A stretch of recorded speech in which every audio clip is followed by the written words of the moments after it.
ആകാശവാണി. നമസ്കാരം. പ്രാദേശിക വാർത്തകൾ വായിക്കുന്നത് അശ്വതി.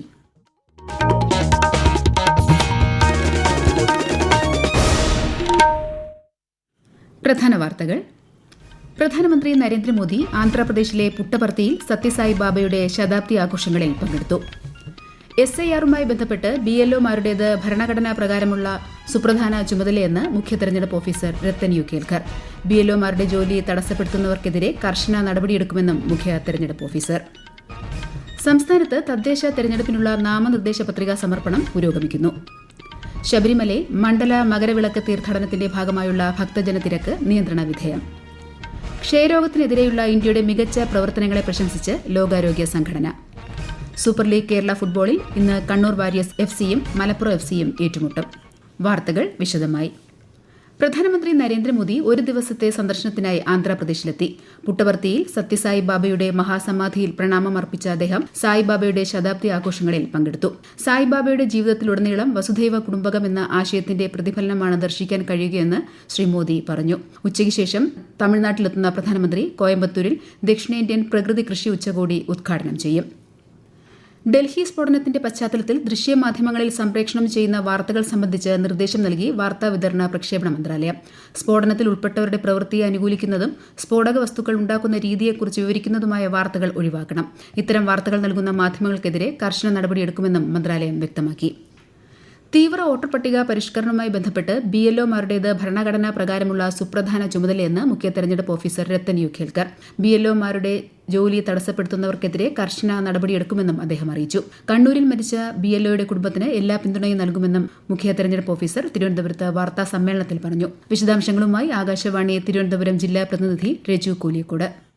BLO-മാർ എന്യൂമറേഷൻ ഫോം തിരിച്ചു വാങ്ങുന്ന നടപടിയാണ് ഇപ്പോൾ നടക്കുന്നതെന്നും ബാക്കിയുള്ള സ്ഥലങ്ങളിൽ ഫോം വിതരണം നടക്കുന്നതായും മുഖ്യ തിരഞ്ഞെടുപ്പ് ഓഫീസർ രത്തൻ യു കേൽക്കർ പറഞ്ഞു.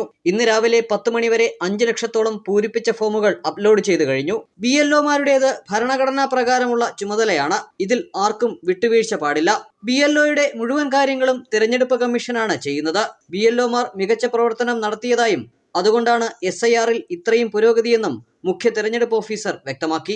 ഈ ബൂത്ത് ലെവൽ ഓഫീസേഴ്സ് എന്ന് അറിയപ്പെടുന്ന നമ്മുടെ ഓഫീസേഴ്സ് നമ്മളെല്ലാവരും മനസ്സിലാക്കേണ്ടത് ഇവരെ കോൺസ്റ്റിറ്റ്യൂഷണലി നിയമിച്ചിട്ടുള്ള ഒരു ഭരണഘടനമായിട്ടുള്ള ഒരു പോസ്റ്റിലാണ് അവർ ഇപ്പോൾ പ്രവർത്തിച്ചു കൊണ്ടിരിക്കുന്നത്. നമ്മുടെ കൃത്യമായിട്ട് ജോലി ചെയ്യുന്ന ബൂത്ത് ലെവൽ ഓഫീസേഴ്സിന് അവരുടെ ജോലി തടസ്സപ്പെടുത്തുന്ന ആരെങ്കിലും ആണെങ്കിൽ അവരുടെതിരെ സ്ട്രിക്റ്റ് ആയിട്ടുള്ള ക്രിമിനൽ ആക്ഷൻ എടുത്തിരിക്കണം എന്നുള്ളതാണ് ഇലക്ഷൻ കമ്മീഷൻ എല്ലാവർക്കും അറിയിച്ചിട്ടുള്ളത്. BLO-മാർക്ക് ബുദ്ധിമുട്ടില്ലാതെ ജോലി ചെയ്യാൻ എല്ലാ സൗകര്യവും ഉണ്ട്. BLO-മാരുടെ ജോലി തടസ്സപ്പെടുത്താൻ മലപ്പുറം, ഇടുക്കി ജില്ലകളിൽ ശ്രമം ഉണ്ടായതായി വിവരം ലഭിച്ചു. BLO-യുടെ ജോലി തടസ്സപ്പെടുത്തുന്നത് 10 വർഷം വരെ തടവ് ശിക്ഷ കിട്ടുന്ന കുറ്റമാണെന്നും BLO-മാരോട് കളക്ടർമാർ മോശമായി പെരുമാറിയെന്ന ആരോപണം പരിശോധിക്കുമെന്നും മുഖ്യ തെരഞ്ഞെടുപ്പ് ഓഫീസർ പറഞ്ഞു. SIR-ന്റെ ഭാഗമായി കേരളത്തിൽ ഇതുവരെ 97% എന്യൂമറേഷൻ ഫോമുകൾ വിതരണം ചെയ്തു. ഇലക്ഷൻ കമ്മീഷൻ നൽകിയ ഇളവ് പ്രകാരം സംസ്ഥാനത്ത് അംഗീകൃത രാഷ്ട്രീയ പാർട്ടികളുടെ ബൂത്ത് ലെവൽ ഏജന്റുമാർക്ക് വ്യവസ്ഥകൾക്ക് വിധേയമായി അപേക്ഷകൾ ഒരുമിച്ച് സമർപ്പിക്കാൻ അനുമതി നൽകിയിട്ടുണ്ട്. കരട് പ്രസിദ്ധീകരിക്കുന്നതിന് മുമ്പ് ഒരു BLA-ക്ക് ഒരു ദിവസം 50 ഫോമുകൾ വരെ ബൂത്ത് ലെവൽ ഓഫീസർക്ക് സമർപ്പിക്കാം. 2026 ഫെബ്രുവരി 7-ന് അന്തിമ വോട്ടർ പട്ടിക പ്രസിദ്ധീകരിക്കും. സംസ്ഥാനത്ത് തദ്ദേശ തെരഞ്ഞെടുപ്പിനുള്ള നാമനിർദ്ദേശ പത്രികാ സമർപ്പണം പുരോഗമിക്കുന്നു. ഇന്നലെ വരെ 7000-ഓളം പേർ പത്രിക സമർപ്പിച്ചതായി സംസ്ഥാന തെരഞ്ഞെടുപ്പ് കമ്മീഷൻ അറിയിച്ചു. പത്രിക സമർപ്പിക്കാനുള്ള സമയപരിധി മറ്റന്നാൾ അവസാനിക്കും. സൂക്ഷ്മ പരിശോധന 22-ന് നടക്കും. അടുത്ത മാസം 9-നും 11-നും 2 ഘട്ടങ്ങളായാണ് വോട്ടെടുപ്പ്. 13-നാണ് വോട്ടെണ്ണൽ. തദ്ദേശ തെരഞ്ഞെടുപ്പിന് മുന്നോടിയായി ലഹരിക്കടത്ത് തടയാൻ പാലക്കാട് ജില്ലാ അതിർത്തികളിൽ എക്സൈസ് പ്രത്യേക പരിശോധന ആരംഭിച്ചു. Excise commissioner MR Ajith Kumar ചിറ്റൂരിൽ പരിശോധനകൾക്ക് തുടക്കം കുറിച്ചു. വിശദാംശങ്ങളുമായി ആകാശവാണി പാലക്കാട് ജില്ലാ പ്രതിനിധി ഫൈസൽ അലിമുത്ത്. തമിഴ്നാടിനോട് ചേർന്ന ജില്ലാ അതിർത്തികളിൽ 50 കിലോമീറ്റർ സീൽ ചെയ്താണ് പരിശോധന ആരംഭിച്ചിരിക്കുന്നത്. അതിർത്തിയിലെ മുഴുവൻ റോഡുകളിലും ഇടവഴികളിലും പരിശോധന നടത്തും. കൂടാതെ ചിറ്റൂർ മേഖലയിലെ തെങ്ങിൻ തോപ്പുകളും പരിശോധിക്കും. തോപ്പുകൾ കേന്ദ്രീകരിച്ച് വ്യാജക്കള്ള് നിർമ്മാണം നടക്കുന്നതായുള്ള ആരോപണങ്ങളുടെ പശ്ചാത്തലത്തിലാണ് പരിശോധന. തിരഞ്ഞെടുപ്പ് കാലത്ത് സാധാരണ പരിശോധനകൾ നടക്കാറുണ്ടെങ്കിലും ഇത്രയും വിപുലമായ നടപടി ഇത് ആദ്യമാണ്. തദ്ദേശ സ്ഥാപനങ്ങളിലെ തെരഞ്ഞെടുപ്പിനുള്ള വോട്ടെടുപ്പ് ദിവസങ്ങളിൽ പൊതു അവധി പ്രഖ്യാപിക്കാൻ സംസ്ഥാന തെരഞ്ഞെടുപ്പ് കമ്മീഷൻ നിർദ്ദേശം നൽകി. ഡിസംബർ 9, 11 തീയതികളിൽ അതാത് ജില്ലകളിൽ പൊതു അവധിയും നെഗോഷ്യബിൾ ഇൻസ്ട്രുമെന്റ് ആക്ട് അനുസരിച്ചുള്ള അവധിയും അനുവദിക്കണം.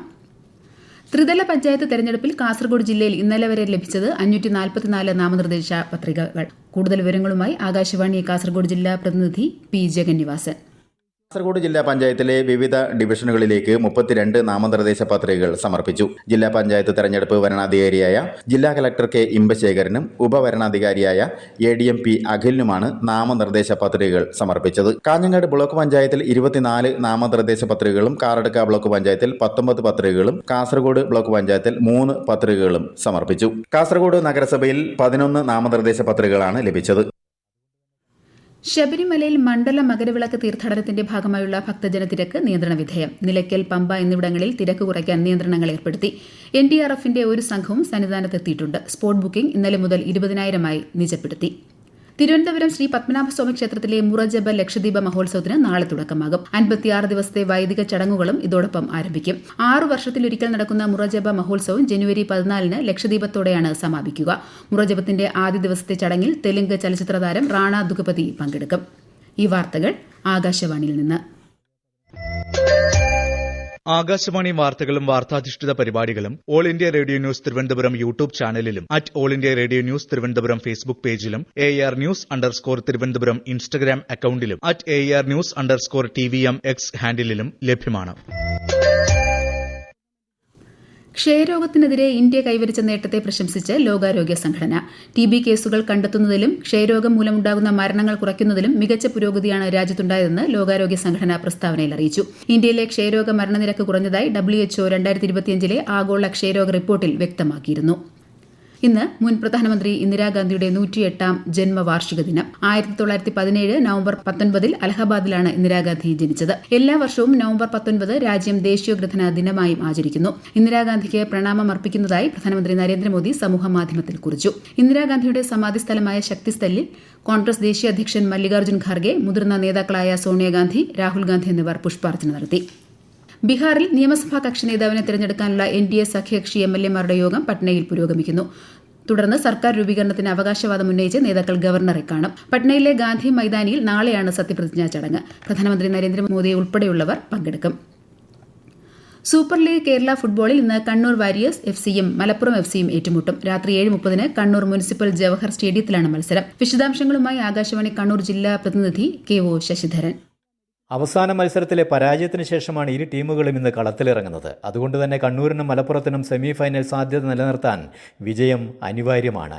6 മത്സരങ്ങൾ പൂർത്തിയാക്കിയ കണ്ണൂർ വാരിയേഴ്സും മലപ്പുറം FCയും 2 വിജയവും 3 സമനിലയും 1 തോൽവിയുമായി 9 പോയിന്റ് നേടിയിട്ടുണ്ട്. വൈകിട്ട് 5 മണി മുതൽ സ്റ്റേഡിയത്തിലേക്ക് പ്രവേശനം അനുവദിക്കും. 7:15 പ്രവേശന കവാടങ്ങൾ അടയ്ക്കും. കന്യാകുമാരി തീരത്തെ ന്യൂനമർദ്ദത്തിന്റെ സ്വാധീനത്താൽ കേരളത്തിൽ വ്യാപക മഴയ്ക്ക് സാധ്യതയെന്ന് കേന്ദ്ര കാലാവസ്ഥാ വകുപ്പ്. സന്നിധാനം, പമ്പ, നിലയ്ക്കൽ എന്നിവിടങ്ങളിലും മഴ മുന്നറിയിപ്പുണ്ട്. ലക്ഷദ്വീപ് മേഖലയിൽ ഇന്ന് മഞ്ഞ ജാഗ്രത പ്രഖ്യാപിച്ചു. കേരള ലക്ഷദ്വീപ് തീരങ്ങളിൽ ഇന്ന് മത്സ്യബന്ധനത്തിന് വിലക്കേർപ്പെടുത്തി. രാജ്യത്തെ ഓഹരി വിപണികളിൽ നേട്ടം. സെൻസെക്സ് 229 പോയിന്റ് നേട്ടത്തിൽ 84,980-ലും നിഫ്റ്റി 84 പോയിന്റ് ഉയർന്ന് 25,994-ലും വ്യാപാരം തുടരുന്നു. സ്വർണ്ണവില കൂടി. പവന് 880 രൂപ വർദ്ധിച്ച് 91,560 രൂപയും ഗ്രാമിന് 11,445 രൂപയുമാണ് ഇന്നത്തെ വില. ഇടുക്കി വാഴത്തോപ്പിൽ സ്കൂൾ ബസ്സിനടിയിൽപ്പെട്ട് വിദ്യാർത്ഥി മരിച്ചു. വാഴത്തോപ്പ് ഗിരിജ്യോതി പബ്ലിക് സ്കൂളിലെ പ്ലേ സ്കൂൾ വിദ്യാർത്ഥി തടിയമ്പാട് പറപ്പള്ളിൽ ഹേസൽ ബെനാണ് മരിച്ചത്. സഹപാഠി തടിയമ്പാട് കുപ്പശ്ശേരിയിൽ ഇനായ തേസിന് പരിക്കേറ്റു. സ്കൂളിലെത്തി ബസ്സിൽ നിന്നും ഇറങ്ങുന്നതിനിടെ വിദ്യാർത്ഥികൾ ബസ്സിനടിയിൽപ്പെടുകയായിരുന്നു. മലപ്പുറം ജില്ലയിലെ ആഗോള ആന്റി മൈക്രോബിയൽ റെസിസ്റ്റൻസ് അവബോധ വാരാചരണം ജില്ലാ മെഡിക്കൽ ഓഫീസർ TK ജയന്തി ഉദ്ഘാടനം ചെയ്തു. ആന്റിബയോട്ടിക്കുകളുടെ അമിതവും അശാസ്ത്രീയവുമായ ഉപയോഗത്തിലൂടെ സൂക്ഷ്മാണുക്കൾ പ്രതിരോധശേഷി ആർജിക്കാനിടയുണ്ടാകുമെന്ന് DMO പറഞ്ഞു. പ്രധാന വാർത്തകൾ വീണ്ടും. പ്രധാനമന്ത്രി നരേന്ദ്രമോദി ആന്ധ്രാപ്രദേശിലെ പുട്ടപർത്തിയിൽ സത്യസായി ബാബയുടെ ശതാബ്ദി ആഘോഷങ്ങളിൽ പങ്കെടുത്തു. SIR-മായി ബന്ധപ്പെട്ട് BLO-മാരുടേത് ഭരണഘടനാ പ്രകാരമുള്ള സുപ്രധാന ചുമതലയെന്ന് മുഖ്യ തെരഞ്ഞെടുപ്പ് ഓഫീസർ രത്തൻ യു കേൽക്കർ. BLO-മാരുടെ ജോലി തടസ്സപ്പെടുത്തുന്നവർക്കെതിരെ കർശന നടപടിയെടുക്കുമെന്ന് മുഖ്യ തെരഞ്ഞെടുപ്പ് ഓഫീസർ. സംസ്ഥാനത്ത് തദ്ദേശ തെരഞ്ഞെടുപ്പിനുള്ള നാമനിർദ്ദേശ പത്രികാ സമർപ്പണം പുരോഗമിക്കുന്നു. ശബരിമലയിൽ മണ്ഡല മകരവിളക്ക് തീർത്ഥാടനത്തിന്റെ ഭാഗമായുള്ള ഭക്തജന തിരക്ക് നിയന്ത്രണ വിധേയം. ക്ഷയരോഗത്തിനെതിരെയുള്ള ഇന്ത്യയുടെ മികച്ച പ്രവർത്തനങ്ങളെ പ്രശംസിച്ച് ലോകാരോഗ്യ സംഘടന. സൂപ്പർ ലീഗ് കേരള ഫുട്ബോളിൽ ഇന്ന് കണ്ണൂർ വാരിയേഴ്സ് FCയും മലപ്പുറം FCയും ഏറ്റുമുട്ടും. പ്രാദേശിക വാർത്തകൾ കഴിഞ്ഞു. അടുത്ത വാർത്താ പ്രക്ഷേപണം 12:50.